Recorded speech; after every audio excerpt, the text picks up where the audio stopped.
Hello दोस्तों, आप सभी का स्वागत है A1 गुरुकुल यूट्यूब चैनल में। दोस्तों, ICAR असिस्टेंट एग्जाम 2022 29 जुलाई के तीनों शिफ्ट का एग्जाम सफलतापूर्वक समाप्त हो गया है। आज के तीनों शिफ्ट में जीके के जितने भी प्रश्न पूछा गया था, सभी प्रश्नों को हम लोग इस वीडियो में देखने वाले हैं। दोस्तों, मैं आपको 100% सही उत्तर के साथ सभी प्रश्नों को बताने वाला हूँ। दोस्तों, ये 100% रियल प्रश्न है, आज के तीनों शिफ्ट में पूछा हुआ प्रश्न है। तो वीडियो शुरू करने से पहले जो लोग हमारे चैनल पहली बार आए हैं, चैनल को सब्सक्राइब करें, बेल आइकन प्रेस करें ताकि आगे का वीडियो का नोटिफिकेशन आपको सबसे पहले मिले। पहला प्रश्न है, कौन सा हड़प्पा सभ्यता का स्थल हरियाणा में स्थित है? तो 4 ऑप्शन दिया हुआ था, जिसमें से राखी गढ़ी जो कहाँ है, तो यह हरियाणा में। कहाँ है? तो हरियाणा में। सबसे पुराना सभ्यता कौन सा है? तो वह हड़प्पा सभ्यता है। सबसे पुराना सभ्यता हड़प्पा सभ्यता है। पंडित अर्जुन मिश्रा का संबंध किस नृत्य से है? यह कथक नृत्य से क्या है? तो संबंधित है। कथक नृत्य से पंडित अर्जुन मिश्रा संबंधित है। 2011 का जनगणना हुआ था, वो कैमे नंबर के जनगणना थे? तो वो 15वां जनगणना था। 16वां जनगणना 2021 में होने वाला था, लेकिन कोरोना वायरस की वजह से अभी तक ये जनगणना नहीं हुआ है। दोस्तों, हर एक 10 वर्ष के अंतराल पर जनगणना करवाए जाते हैं। तो 2011 का जनगणना 15वां जनगणना था। रोटेशन ऑफ मरकरी, बुध ग्रह का परिक्रमण काल कितना होता है? तो यह 58 दिन 15 घंटे का परिक्रमण काल बुध ग्रह का होता है। दोस्तों, बुध ग्रह सूर्य की परिक्रमा करने में कुल 88 दिन लगाते हैं। अगर ये सूर्य है, सूर्य के चारों तरफ घूमने में बुध ग्रह को 88 दिन का समय लगता है, और अपने अक्ष पर घूमने में इसे 58 दिन 15 घंटे का समय लगता है। बुध को सूर्य की परिक्रमा करने में 88 दिन का समय लगता है, और अपने दूरी पर घूमने में 58 दिन 15 घंटे का समय लगता है। इस तरह बुध पर एक दिन पृथ्वी के लगभग 58 दिन के बराबर है। पृथ्वी का 58 दिन बुध ग्रह का एक दिन होता है।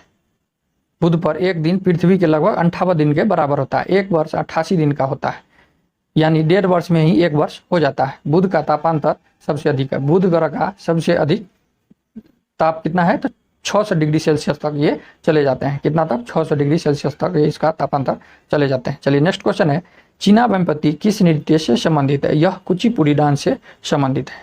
चीना वेम्पति कुचिपुड़ी डांस से क्या है? तो संबंधित है। चलिए, नेक्स्ट क्वेश्चन है, भारत में हिंदू की जनसंख्या कितनी है? सबसे ज्यादा भारत में कौन सी धर्म के लोग रहते हैं? तो ये हिंदू धर्म के लोग और मुस्लिम धर्म के लोग भारत में ज्यादा निवास करते हैं। हिंदू धर्म भारत का सबसे बड़ा और मूल धार्मिक समूह है, और भारत की 79.8% जनसंख्या, जो 96.8 करोड़, इस धर्म की अनुयायी है। कितना है? 79.8% जनसंख्या जो इस धर्म के अनुयायी है। भारत में सबसे ज्यादा जनसंख्या वाले हिंदू और मुसलमान देश की कुल आबादी का 94% हिस्सा है। 94% हिस्सा हिंदू और मुसलमान भारत में रहते हैं, यानी 1.2 अरब दोनों हिंदू और मुसलमान भारत में निवास करते हैं। और ईसाई, सिख, बौद्ध और जैन धर्म के अनुयायी भारत में भारतीय जनसंख्या का 6% हिस्सा है। कितना है? ये ईसाई, सिख, बौद्ध, जैन धर्मों के कुल 6% ही भारत में अनुयायी जनसंख्या है। चलिए, नेक्स्ट क्वेश्चन है, टिहरी बांध किस नदी पर बनाया गया है? टिहरी बांध टिहरी विकास परियोजना का एक प्राथमिक बांध है, जो उत्तराखंड राज्य के टिहरी जिले में स्थित है। इसे स्वामी राम तीर्थ सागर बांध भी कहा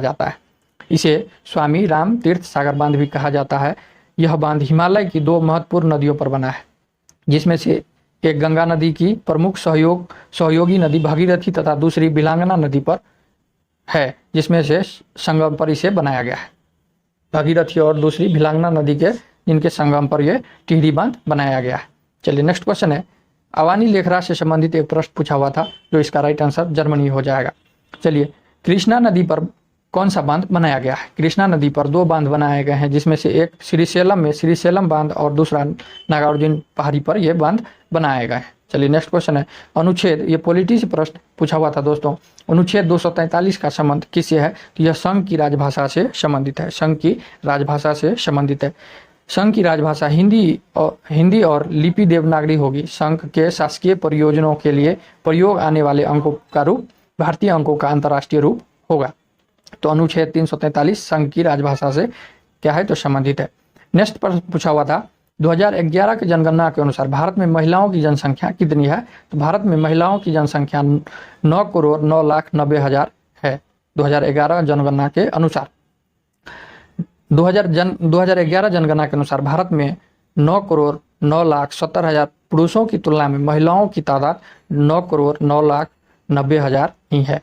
चलिए नेक्स्ट क्वेश्चन है, रैयत बारी बंदोबस्त किसने शुरू किया था? रैयत बारी बंदोबस्त किसने शुरू किया था? तो यह टॉमस मुनरो ने रैयत बारी व्यवस्था शुरू किया था। सन 1802 में मद्रास के तत्कालीन गवर्नर टॉमस मुनरो ने रैयत बारी व्यवस्था की आरंभ की। यह व्यवस्था मद्रास, बम्बई एवं असम के कुछ भागों में ही लागू की गई। कहाँ मद्रास, बम्बई, असम के कुछ भागों में ही लागू की गई। इस व्यवस्था के तहत 51% भूमि आई थी। 51% भूमि पर ही आई थी। चलिए नेक्स्ट क्वेश्चन है, पंडित जवाहरलाल नेहरू के बाद भारत के प्रधानमंत्री कौन बने थे? भारत के प्रथम प्रधानमंत्री कौन थे? तो पंडित जवाहरलाल नेहरू। प्रथम यानी कि पूछ रहे हैं सेकेंड, दूसरा प्रधानमंत्री कौन बने थे? तो यह गुलजारीलाल नंदा बना हुआ था। कौन बना हुआ था? तो गुलजारीलाल नंदा। गुलजारीलाल नंदा एक भारतीय राजनीतिज्ञ थे। उनका जन्म सियालकोट पंजाब में हुआ था। वे 1964 में प्रथम भारतीय प्रधानमंत्री जवाहरलाल नेहरू की मृत्यु के पश्चात भारत के प्रधानमंत्री बने थे। खानवा का युद्ध किसके बीच लड़ा गया था? तो खानवा का युद्ध 16 मार्च 1527 ईस्वी को आगरा से 35 किलोमीटर दूर खानवा गांव में बाबर एवं मेवाड़ के राणा सांगा के बीच लड़ा गया था। किसके बीच? तो बाबर एवं मेवाड़ के राणा सांगा के बीच ये युद्ध लड़ा गया था। पानीपत का प्रथम युद्ध के बाद बाबर दूसरा युद्ध लड़ा गया। यह दूसरा बड़ा युद्ध था। बाबर का दूसरा सबसे बड़ा युद्ध था। IIT रुड़की ने कौन सा कंप्यूटर विकसित किया है? यह परम गंगा। IIT रुड़की ने कौन सा कंप्यूटर विकसित किया है? तो परम गंगा कंप्यूटर विकसित किया है। क्वेश्चन पूछा हुआ था, मिलानी किस नृत्य से संबंधित है? एक नृत्यांगना है जो मिलानी जो भरतनाट्यम से संबंधित है। टोक्यो ओलंपिक 2020 में भारत ने हॉकी में ब्रॉन्ज मेडल किसको हराकर जीता था? तो यह जर्मनी को हराकर जीता था। कितने रैंक से? तो 5-4 रैंक से भारत ने जर्मनी को हराकर ब्रॉन्ज मेडल जीता था। तो 2020 का ये करंट से पूछा हुआ प्रश्न है। नेक्स्ट का प्रश्न पूछा हुआ था, 15 जून 2022 तक बैंक रेट कितना था? बैंक रेट पूछा हुआ था। तो 15 जून 2022 तक 5.15% 2022 तक ये बैंक रेट